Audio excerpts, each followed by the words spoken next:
listed as endangered under the Oregon Endangered Species Act in February of 2024 by the Oregon Fish and Wildlife Commission. And then stemming from that state listing, the applicable state landowning agencies with a role to play in southern resident orca conservation are required to prepare an endangered species management plan for review and subsequent approval by the ODFW Commission. So that review for the draft plan is currently scheduled to occur at the August 15th Commission meeting that will be held at the Salem headquarters office. And so we wanted to have this meeting tonight to start capturing your thoughts and input regarding our draft endangered species management plan. Next slide, Mike. So in terms of agenda, we just have a few of my opening comments and introductions, and then we wanted to then share a few slides covering our draft endangered species management plan, which Howard will go over. We got about maybe 15 minutes we think that'll take, and then we're shooting for about 6:50. We're hoping to have about an hour or whatever we need for public testimony, and then hopefully have some time reserved at the end of the call for any questions that you may have about the process or anything. Next slide. So before we get to Howard's presentation, we wanted to first explain our thoughts and our plan for collecting public testimony tonight. And just so we don't miss out on anybody that wants to provide comment, what we're asking is simply post your first and last name in the meeting chat over the next 15 minutes or so while Howard is presenting. And then from that, we'll develop a list that we'll draw from when we get to the public testimony time, and we'll just go down that list, and that'll help us figure out how much time each person has to testify. We weren't really sure how many people would join the call tonight. And also leading up to the start of the public comment period, we do plan to mute everyone and then unmute folks as they're called on once we get to that testimony block. So I think with that, that was my brief overview, and I think I'll turn it over to Howard now, and then he has a few slides to go through about the process and the plan. Okay, thanks, John. Yeah, I'll just briefly go over the timeline going forward from tonight's meeting. July 15th is when written comments on the draft plan will be due, and you can send them to me directly via my email address, which I've already put in the chat. And then August or around August 6th is when the three landowning agencies management plans, ODFW, Department of State Lands, and Oregon Parks and Recreation Department. All three plans will be posted to ODFW's website for public review. Also, we are going to post memoranda from the 5 non-landowning agencies on our website. And so you'll have the opportunity to review documents from all the state agencies. And then on August 15th at the commission meeting, we'll be presenting all of those documents to the commission. And you can provide comments either in written form to the commission, and I've put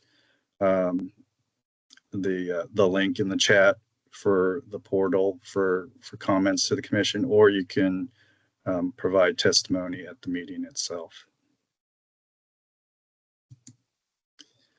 So just a quick background on southern resident orcas. So as of last year's census, There are 73 orcas in the southern resident population, 25 in J pod, 15 in K pod, and 33 in L pod. The Oregon coast is part of the designated critical habitat for the southern residents, and it provides an important travel corridor for two of the pods, K and L, as they travel up and down the coast between foraging areas during the winter and spring. Also, the mouth of the Columbia is a very important feeding area for them in late winter and early spring. As with all cetaceans, vocalizations are critical for their communication, navigation, and their ability to forage efficiently. Their preferred prey is Chinook salmon. Main sources of mortality appear to be malnutrition, disease, and traumatic injury, primarily from vessel strikes. And the key threats to the population are pretty well known. Their lack of prey, vessel and noise disturbance, and environmental contaminants. So with that, we'll just get right into some of the key points in ODFW's management plan. The first thing that we had to do was identify the role that the agency would play in SRO conservation. And basically, there's sort of three levels of roles, the highest one being what's known as conservation. And this more or less requires an agency to conduct actions that are substantial enough to have a significant impact can significantly move a species towards delisting. So, pretty substantial actions. On the other end of the spectrum, on the lower end, is what's called take avoidance. And basically, this means that the agency will do everything it can to avoid harming individual animals of the species. And so it's kind of a lower level role. And then in the middle is this kind of this broad category of contributing to conservation. And so this is a role where the agency can take important actions, but they're just not quite up to the level of like a conservation role where you're really moving the needle pretty significantly. And so contributing to conservation is the role that ODFW identified for itself. And then there are management actions that help the agency achieve its role. And in our plan, we sort of divided these actions into two categories. Actions that we're currently taking that support SRO conservation, and then also new actions that we plan on implementing in the future. So under current actions, I think two of the most important actions that we can take to help recover wild salmon populations are to, number one, restore their habitat, and two, improve fish passage so that juveniles and adults can complete their migrations. And these are high priority projects for the department, and we believe they're the best way of helping to ensure that there are enough prey for southern residents. Another action that we're taking to contribute to conservation is we're working on maintaining hatchery production of Chinook salmon that provide prey for the southern residents. And that's pretty challenging right now because there's a lot of funding uncertainties. We've got hatchery facilities that are getting pretty old with a lot of deferred maintenance. And then there's also the effects of climate change. droughts are becoming more frequent, it's really making it difficult to have a sufficient water supply to hatcheries. So, but that's what we're working on, is just trying to maintain the production that we have going on right now. And I guess with those first three actions, there's a couple of things they have in common. They're all very important actions that support SRO conservation, but they're also very expensive actions. And I think it's particularly challenging right now, with the state of the state's budget, and just with a lot of funding uncertainties at the federal level. But nevertheless, there are other actions, important actions that we're also taking, and one of those is, we support fishery management measures that take into account the prey needs of the southern residents. And a couple of examples are, the current Pacific Salmon Treaty Agreement between the U.S. and Canada, which reduced harvests on key stocks that are important to the southern residents. And then also the Amendment 21 of Pacific Fishery Management Council's Salmon Fishery Management Plan, which reduces quotas and seasons when the abundance of Chinook drops below a certain threshold level. We're also working closely with DEQ, or the Department of Environmental Quality, to reduce contaminants in waterways, especially salmon-bearing streams. One example of that is we work together on the Oregon's regional 6 PPDQ working group, which, they came together pretty recently, but, they're working to address the sort of the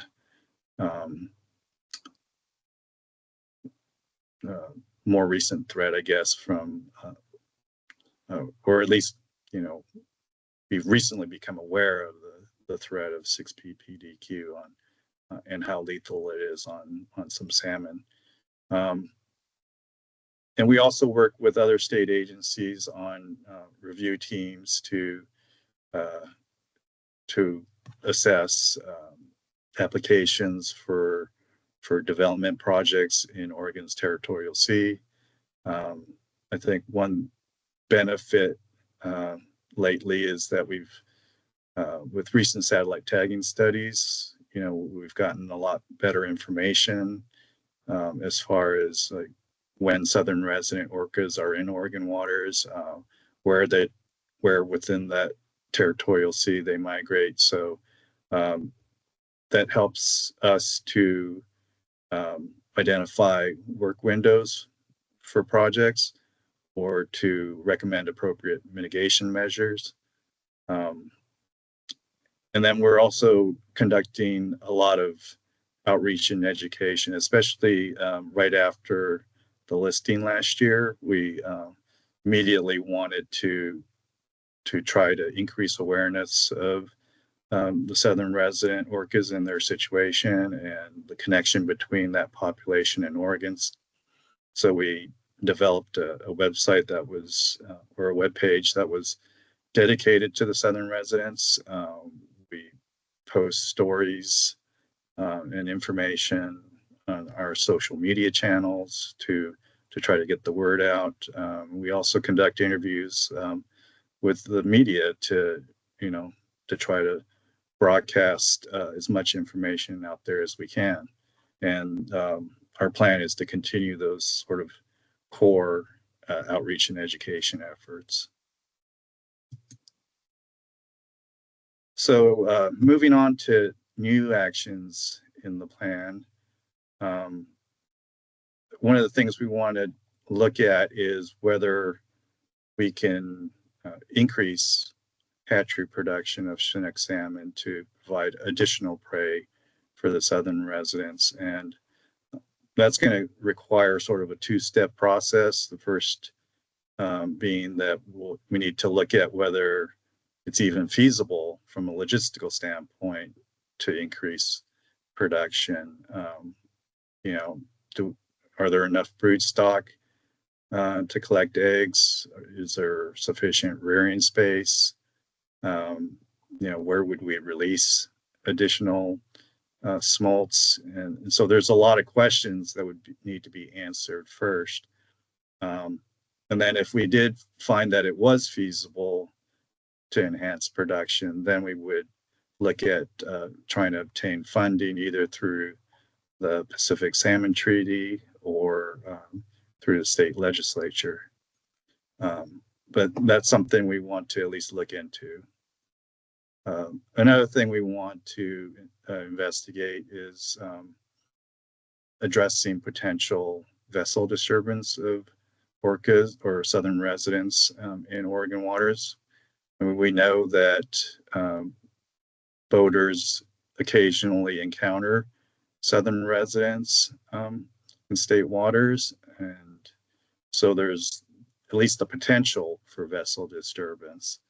And so I think the first thing we want to do is increase awareness of the current federal guidelines, which recommend that vessels stay at least 100 yards from whales and orcas. But we also want to look into the possibility of, or to at least assess whether there needs to be perhaps a stricter state regulation in the future. So we're planning on encouraging the State Marine Board, which has the authority to establish and implement vessel regulations in Oregon, to form or to hold a meeting of various stakeholders to have a discussion on whether that's something we want to pursue in Oregon. We also want to, establish new partnerships with other state agencies and nonprofit organizations to, do some new outreach and education activities. These might include like participating in Whale Watch Week activities or webinars and other types of events. We also want to partner whenever we can with researchers to try to develop new information on the southern residents, and especially, if we can get updated information on their movements through Oregon waters. And I guess a recent example of this is that we met earlier this year with Oregon Shores and adventure scientists to help plan a citizen science project to collect visual observation data on orcas and other whales as well in Oregon, off the coast of Oregon. So anyway, that's sort of the list of actions that we plan to take in or either we're already taking or plan to take in our management plan. And then finally, we do plan on monitoring implementation of the plan, and we'll provide progress updates on our website as information becomes available. And we will also review the plan whenever the need arises, whether it's because the conservation needs of the southern residents change, or perhaps our fiscal situation changes. If we can get additional funding, we might be able to expand on some of the actions that we've outlined in the plan. So, we are going to definitely work adaptively with our plan.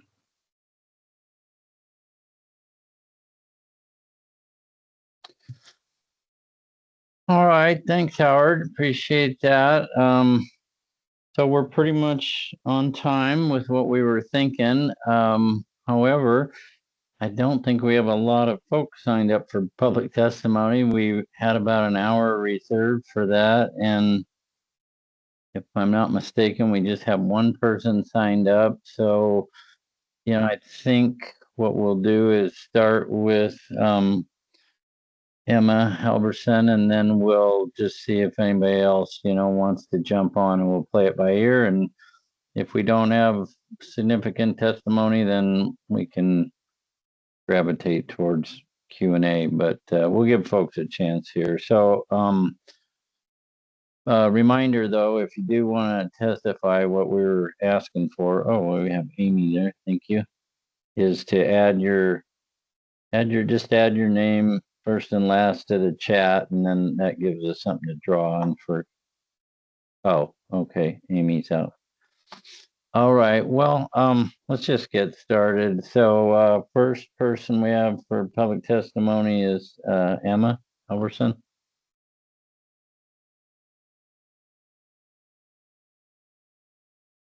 And hopefully we got her off of mute, and you're unmuted, Emma.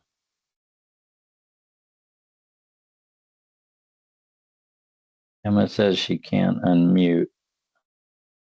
So usually, let's see, if you're new to Teams, there's a mic, picture of a mic, and if you're muted, it'll have a line through it. So click it, and the line should go away. But yeah, she shows that she should be able to unmute.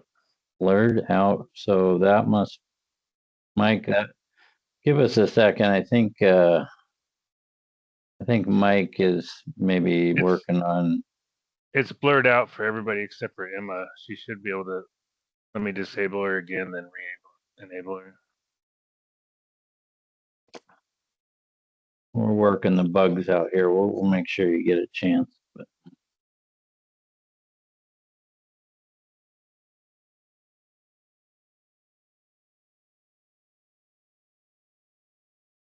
She should be able to unmute. says Emma says when she hovers over the mic button, it gives a red dot. Okay.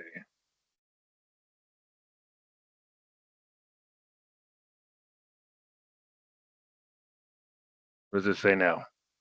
Okay, I got it. Okay. There we go. We got you, Emma. Go ahead.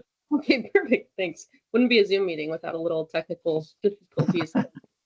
Hi, my name is Emma Halverson. I'm the director of Wild Fish Conservancy. We are a local fishing nonprofit. Sorry, I'm a little bit flustered now from all this. Okay, you guys can hear me, right? Yeah, we got you. Perfect. All right. My name is Emma Halverson. I'm the director of Wild Fish Conservancy, and we are a nonprofit that works from California to Alaska, but we're based in Washington.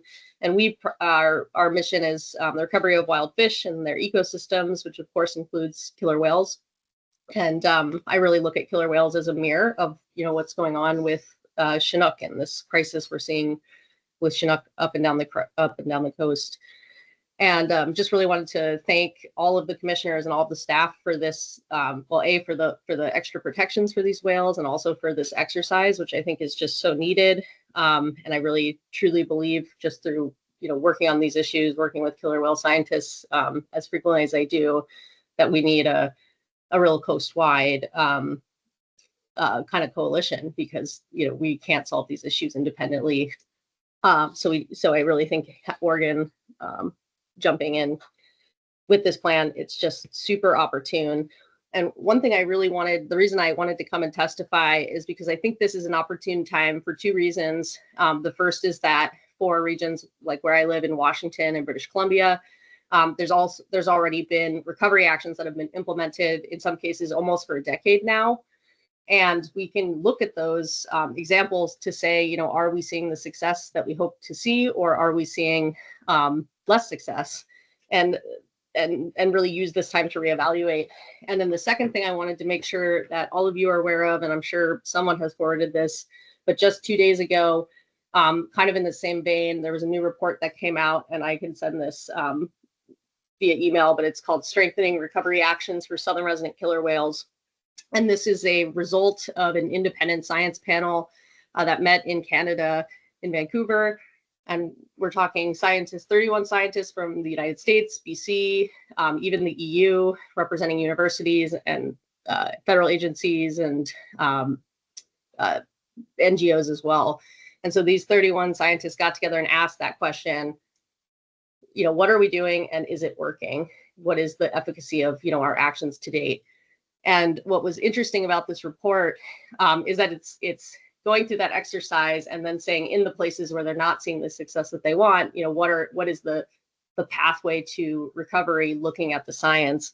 And so it's a really science kind of recommendation based report. And I really hope, if you don't have it already, I will make sure that everyone has a copy of this. One of the things that is consistent in the report that I think everyone here knows is that prey limitation remains the primary constraint for SRKW recovery. That's how they exactly define it. But their other finding was that currently government initiatives today, what we've been doing to date in Washington and in Canada, or in the US and Canada, they're insufficient. They're not meeting the needs of the whales. And in some cases, that's not to say that the actions are not valuable, but they need to change or be modified. And that's really where their recommendations come in. And so my kind of plea to you or recommendation would really be to do what I spent today doing, which was looking at Oregon's plan, looking at these scientists' recommendations and kind of comparing and contrasting, seeing where there's connective tissue, where are they consistent, and where do they deviate. And I think it's a really helpful exercise. And I also would say, I heard your kind of your timeline, and it does feel a little quick to me. And I just feel like, coming from Washington, there was a lot of urgency around this issue, and we really rushed because we really felt like we had to act back in 2018. And that really led to some risky, I would say, strategies, and also, making excuses for skipping environmental review in some cases. So even though this is an urgent issue, we do need to act quickly, still taking our time to make sure we get it right. And what these scientists are saying is that in some cases we may not be getting it right. And I actually feel that if you look at things like habitat restoration and you talked about the toxin piece and vessel noise and traffic, there are a lot of similarities and consistencies. I think that the recommendations go into a little bit more detail on some specific recommendations, and I'd really encourage you, because I think they're pretty directly related to some of your priorities. But what really gave me pause, and what I really wanted to highlight in front of this group, was the two major inconsistencies that I did see when I was reading them both. And the first big inconsistency was that in the Oregon draft report, I didn't see any mention of some of the recent research or understanding of the impact of harvest on whales and their availability to prey. For example, there was one paper that came out last year, Williams et al., warning signs of an accelerating decline in critically endangered killer whales. And this is a pretty hard-hitting paper that I think most, all the scientists I work with in the killer whale community are talking about this paper and talking about the findings. And one of the kind of key takeaways was that fishing, not necessarily fishing in the Columbia or fishing here, but ocean fisheries, Pacific salmon treaty, in particular fisheries in Canada and the US, are one of the largest causes of interception and taking prey away from the whales that already exist.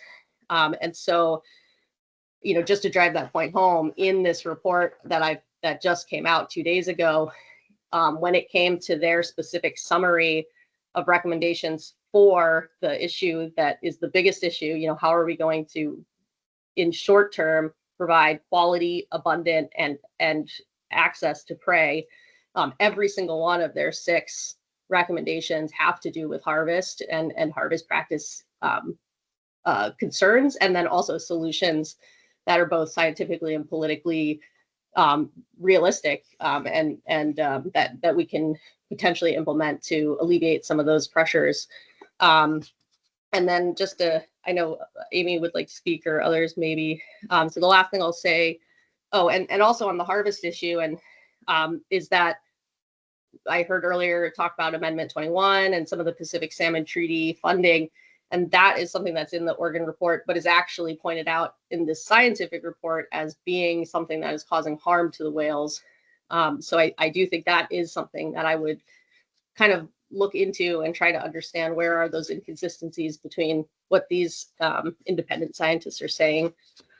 And then the second piece, which I know is counterintuitive to a lot of people I talk to, but is this, what is the strategy for, we're talking about harvest, but the other real strategy for increasing prey that we see in this plan, it's been the federal kind of priority strategy. It's what we're doing in Washington, is using hatcheries and prey increase programs as a key solution to increase prey for these whales. And again, hatcheries in Washington have been expanded now almost coming up on a decade. So we, should be seeing the benefits of those programs that they're working. These scientists in their summary came straight out and said hatcheries should not be the focus of prey rebuilding for southern resident killer whales. So that's another, inconsistency. And I would just, encourage you to, I really appreciated hearing that you're interested in partnering with researchers, because I think all of the people that contributed to this consortium would love to talk to you more about that specific issue. And in Washington, again, this is like one of, a key problem in that when we initiated this program, we really didn't do scientific review of it to understand if we were doing more harm or more good. And that's still a big problem. And then last thing I'll say before I conclude is, I think another issue that I've come to understand that I think is not, a lot of people don't know or isn't intuitive, is that the way that these Pacific Salmon Treaty fisheries work is that when there are more kind of the paradigm, when there are more Chinook present, there's a pie split up. Everybody has their slice of the pie, so you don't get a bigger slice of the pie. But if there's more fish present, you get to fish for more fish, so it increases fishing pressure. The killer whales, they don't get a slice of that pie. And so whether there's more fish or less fish, their slice of the pie is still zero. And so we could be, potentially increasing hatchery production, benefiting these fisheries without providing, maybe coattail benefits to killer whales. And so I do think that's something for this group to look into. But just concluding and saying, I think this exercise is extremely timely. I really appreciate all the work that you put into this. It gives me such confidence to know Oregon is like jumping in and rolling up their sleeves on this issue. And just really encourage you to do that exercise of stopping and saying, how are we doing? Is what we're doing working? Because what we're seeing is that kind of the burden is falling on these whales to continue to decline. Anyway, so that's all I got, but thanks for your time. I really appreciate being able to share my thoughts, and I will make sure this new report gets to everybody. Thank you, Emma. Yeah, we, Howard and Mike and I just got that a while back here and haven't totally gone through it, but it looks like a good one. Thanks for your testimony. I think next up, we'll go with Amy, and it looks like we'll have ample time. I was going to recommend, around 6 minutes for everyone, but I think unless a bunch of people jump on for testimony, somewhere around there would be fine. Thanks. Go ahead, Amy. Hi, thank you. There were a few things that I noticed in the plan that I have some concerns regarding implementation over the long term. So in Washington, there is a lot more on the water patrol regarding behavior around the southern residents. And there is actually some volunteer effort I apologize, I'm a little nervous. I didn't expect to actually speak up, but I had to think about these thoughts. So what I have worked with in the past is I worked with Soundwatch out of Friday Harbor in the San Juan Islands. And Soundwatch is a volunteer program based out of the Whale Museum. And what they do is they basically educate boaters, and they're educating them about the laws regarding boating around the presence of the southern residents. My concerns regarding that, and while I love that idea, is I actually work out of Newport, and I what we would be seeing, in my opinion, based on my own study of the southern residents, I am not um, you know, a biologist or marine mammal biologist, but I've studied them for many years. And what I've noticed also from my own work down in Newport is that most of our boaters are out in the ocean. The primary fishing is happening for salmon in the ocean. It does happen in the river in Yaquina Bay, but particularly only when they're coming into the bay.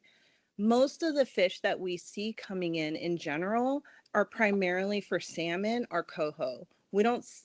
I don't see a lot of Chinook come in. Chinook are a big talk around the port when we see them come in, because in numbers, and you can look at ODFW's data over that too, based on what port samplers are collecting, is that those numbers are fairly low.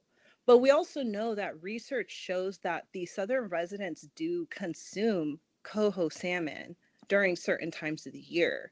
So one of the things that I notice is there's a lot of focus in the plan regarding Chinook production, but I also would question how beneficial that is in addition to coho production. Additionally speaking, though, I also recognize that Oregon is spending a lot of money already to put these fish in the water just for recreational and commercial fishery. So my question then or my concerns regarding this plan is, what are we doing that's better than what we've done before? Because what Oregon has done to restore estuarine habitats, particularly the Salmon River, is a great example of what we've done to restore heavily impacted habitats to much more natural environments, you know.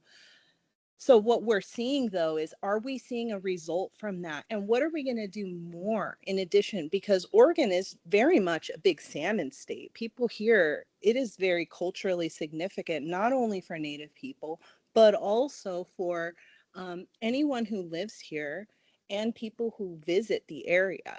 So that's another concern with regarding that boater education idea that I had, or that was mentioned, I mean. Is that my thoughts were based on what I see in Newport. We have a significant number of people who are coming through that are from out of town. They're from the Valley, they're from Idaho, they're from other states. They're not going to have that same awareness that boaters in the Salish Sea do, because in the Salish Sea, they're more protected waters. They're not going out in past the bar into the ocean. And the southern residents primarily, from my understanding, one of the reasons that we don't have a lot of public viewing of them, like, is the eyes on the water in Oregon are so much harder compared to Washington. You know, they're not coming near shore. Their behavior is totally different. So we don't have that same ability to gauge whether or not you're in the presence of a southern resident or if you're in the presence of a transient orca. So I know in Yaquina Bay, we see transient orcas all the time as a result of that. So those were my other thoughts regarding educating boaters, because primarily, especially this time of year and coming into our regulations change, we're coming very soon into our no fin clip restriction. So when we can start keeping native fish for recreational boaters, we're going to see an increase in how many are kept. And I understand that that's all based on quota, but all of those are considerations, right? We have all these people visiting from everywhere. We have a different environment compared to what Washington has. So the approach that's needed to be taken is totally different. But I want to emphasize that I'm extremely appreciative that this is happening, because I'm impressed with what the efforts that Oregon has made over the years. I graduated from Oregon State University with a degree in fisheries and wildlife and marine conservation. So for me, I studied salmon. And I specifically studied marine mammals because I want to see more salmon for orcas. But I also think that what I hear from anglers out on the water is they want to see more fish for them. And that's the hard part, is you have all these stakeholders involved and we have a limited number of fish. So I guess to summarize, I know I apologize if I was a bit scattered, but I wanted to emphasize the fact that we have such a unique scenario compared to other states. We have a cultural significance that is similar to Washington, but is also different. A lot of the fish that are being caught recreationally, from what I hear from anglers, is that a lot of their um, data that they get back when they look up their snout ticket numbers on some of these fish. So we do collect data on that. What I have heard from people is that many of their fish are coming from California. So if California doesn't support the fish, you know, if they decide to cut back hatchery production because their own fishery is limited significantly, they have such a short fishing period. So if they decide to cut back production for any reason, are we actually providing salmon for our orcas here in Oregon if the fish that we produce are not making it this far back? And of course they do. We do have data to show that they make it back. But all of those are different considerations than what Washington has. So I just wanted to emphasize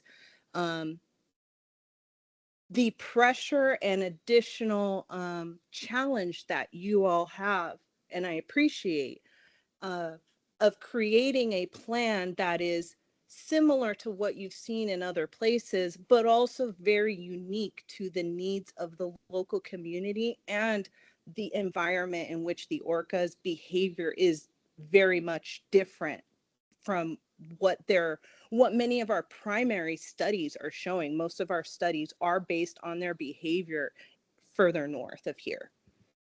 And that was how I wanted to close. So I appreciate your time. Thank you so much. Thank you, Amy. A lot of good, great points you made there. Thank you. Let's see, Mike, did we get anyone else to sign up here? I don't believe so. Yeah, we just have the Okay. two. So Okay, well, with that, we are doing fine on time. I think I'll just hang here a little bit and see if anybody does care to make any comments. We plan to capture these comments and best we can and forward them on to the commission and also let's see, David. Looks like we have David. I got too many screens going on. Go ahead, David. Okay. Question I have is, it seemed that your management plan focused on the three largest threats: the prey availability, disturbance, and toxins. And I'm wondering if you have an interest in dealing with other threats, things like disease, oil spills, invasive species, incidental takes in fisheries, and so on. Thanks for the question, Dave. And I think Ben wants to get to questions too, but I didn't want to chop off anybody that wanted to provide testimony. So we could just hold your question for a sec, and Dave, until we get to your questions and answers. I don't want somebody to be left out here. So if anybody would like to comment on the plan, like Emma and Amy did, put your name in the chat or raise your hand. And then if nobody wants to, then we'll make the shift to Q&A and pick up David's question. Let's see, this is tricky. So Ben raised his hand, but I don't know if you want questions or testimony. I just have a question. Thank you. Okay, well, I'll give it one more shot. If anybody else wants to comment, if not, I think we'll shift over and address David's question and then Ben.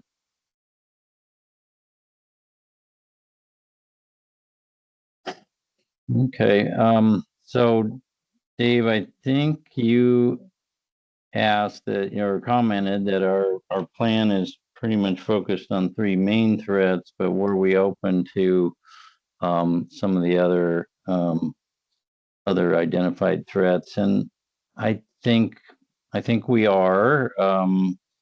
We wrote our plan in terms of, I would say, what we think we can actually do rather than maybe everything that possibly can be done. So that might be a little different angle than other plans. But Howard, do you have any comments on David's question? Yeah, I think when we drafted the plan, we did try to focus on the three primary threats. It's not that we would not address oil spills or some of these other problems, but I think we didn't want to take too much of like a shotgun approach in our management plan. So we did try to really focus on the three primary threats.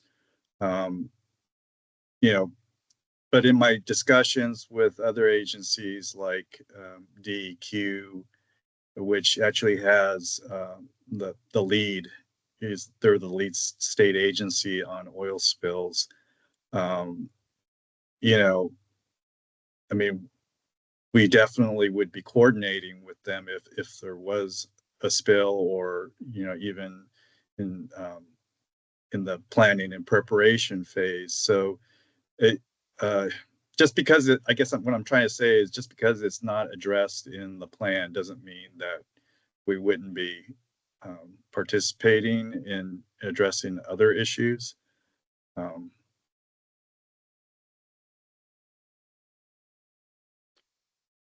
David, was there a part two to your question, or No, I'm planning to submit written comments rather than oh, okay, going through things okay. orally, and I'm trying to get a sense of what would be helpful to you in my written comments. So, Oh, thank you. Okay. like, if you're sort of expanding the scope of what you need to do, I may need to spend some time, spelling out how you can go about it, and ways to do it with minimum expenditures and things like that. Oh, okay. Thank you. Well, with that, then how about Ben? Did you have a question, Ben? Yes. Thank you, John and Howard. This is Ben Entiknap representing Oceana. It's clearly established that wild salmon recovery is essential for southern resident orca recovery. And you mentioned some of the funding challenges and the uncertainties at the federal level. And I'll note that the proposed budget from NOAA would zero out the Pacific Coastal Salmon Recovery Fund, which is obviously very concerning. And I am wondering if you can explain more and help us understand what can ODFW do for wild salmon recovery with its current level of funding and under its jurisdiction, especially given we might be seeing less investment from the federal government on this efforts. And if you can help me understand that more, if there similar resource challenges that you're experiencing, or if there's opportunities for success. Well, I could take a stab at it and then see if Howard or Mike have anything. But yeah, I think that's one of our challenges as staff doing this plan right at this time, is everything's so dynamic that it's really hard to right. We, as an agency, are brand new to this. We haven't had a whale biologist in the past. We assembled the team you see here. Howard is working out of class now for a couple of years as our Southern Resident Coordinator. He actually has a different job. So our resources are limited currently. And with all the activities that are going on in the federal funding world, it's really hard to know, to commit to a lot of things, right? And it's even hard to answer your question, to be honest, because every week there's something different. So I guess what Howard spoke to it a little bit before, but a lot of our plan is includes, maintaining or expanding on actions we already do. That may not sound like we're doing much, but in this current environment, even maintaining what we had recently is a bit of a challenge. If you only get 80% of your funds, how do you raise 100% of the fish? Or how do you do 100% of your projects, as examples? Howard, do you have anything to add to Ben's question? Or Mike? Yeah, I mean, I don't know what percent of habitat restoration programs funding comes from federal sources. I know, a pretty substantial recent influx of funding was through the private forest accord, which definitely helped with increasing the number of restoration projects we could do in the Coast Range. I believe we, in addition to the state general fund, I think lottery dollars also go towards habitat restoration work. So we're not entirely dependent on federal funding for habitat protection and improvement projects, but I'm sure we some of it is federal, and so that's going to have an impact.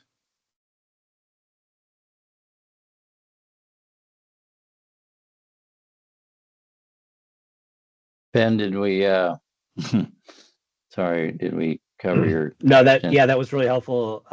Thank you. So yeah, the lottery dollars and the state forestry fund, is that what you said? Private forest accord. Private forest accord.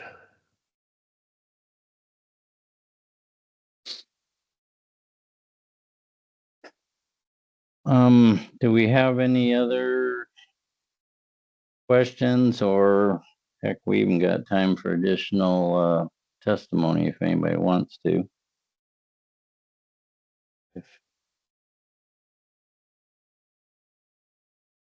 Am I missing anybody, Mike?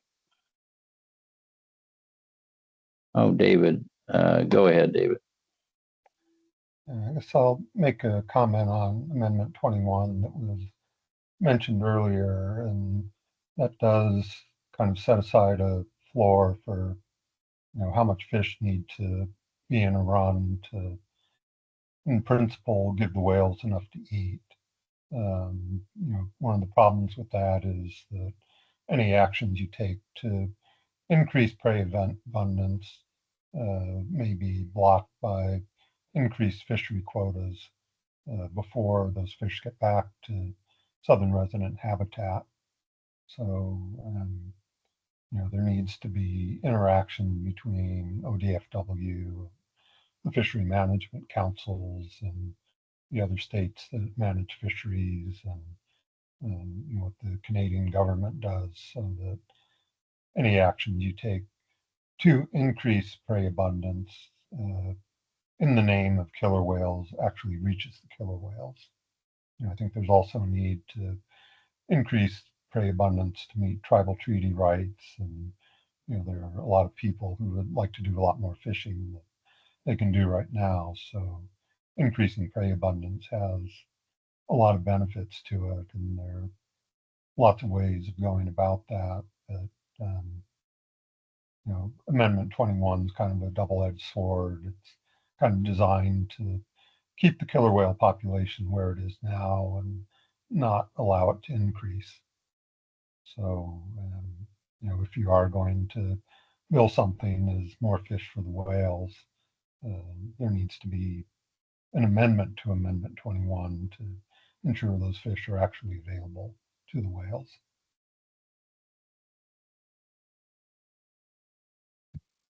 Thanks, David. I think I wanted to add that, and you can't tell from our presentation here, but when we're been brainstorming, what we can do, and when we're talking about production, hatchery production, one of our ideas, given what appears to be the importance of spring Chinook to killer orcas, because they tend to hang out off the Columbia in the springtime.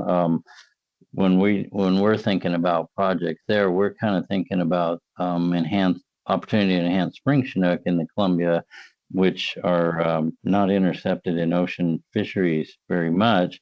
And so it seems like a win-win in that we could help to increase the prey base, and they wouldn't be.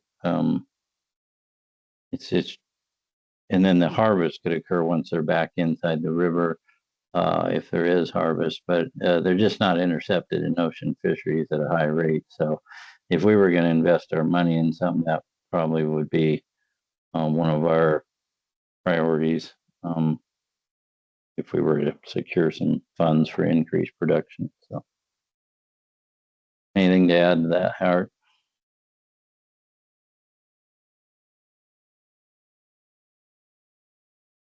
Well, Mike, am I missing anybody? I think. I don't see anything in the chat or anybody on here with any hands raised. Well, it's 7:30, so we really did pretty good. We didn't know how many folks would want to testify tonight. I think, like Howard said, we wanted to provide this opportunity tonight, but there's also other avenues to send in comments. We had a news release out earlier about this meeting that describes where comments can be sent in, and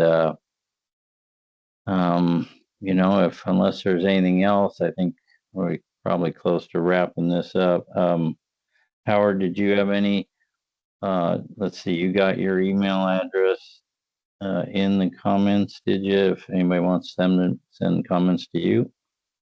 Yeah, I put my email address in the chat, and we're taking comments through July the 15th. But as I said earlier, once the final version of the plans are posted to our website in early August, you can continue to provide comments directly to the commission using that link in the chat. And that is open already, if I understand correctly, right, Howard? So you can either write that's to right. staff, you can write directly to commission on the subject. So. And Megan just threw in the news release in the chat as well. Oh, great. Thank you, Megan.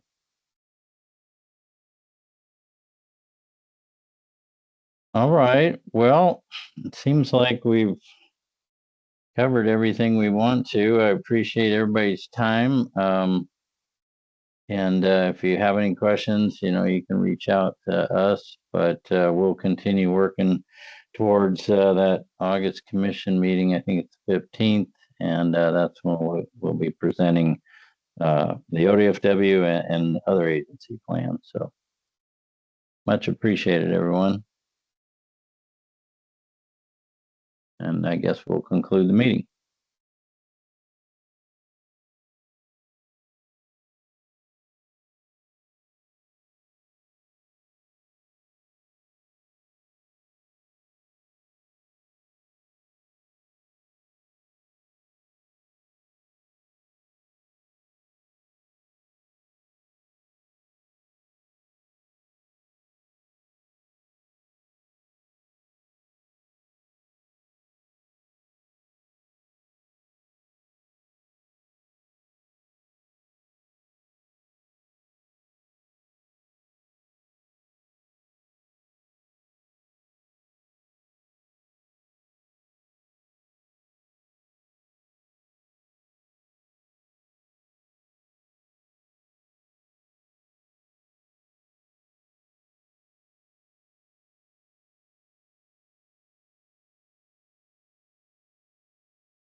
It's weird.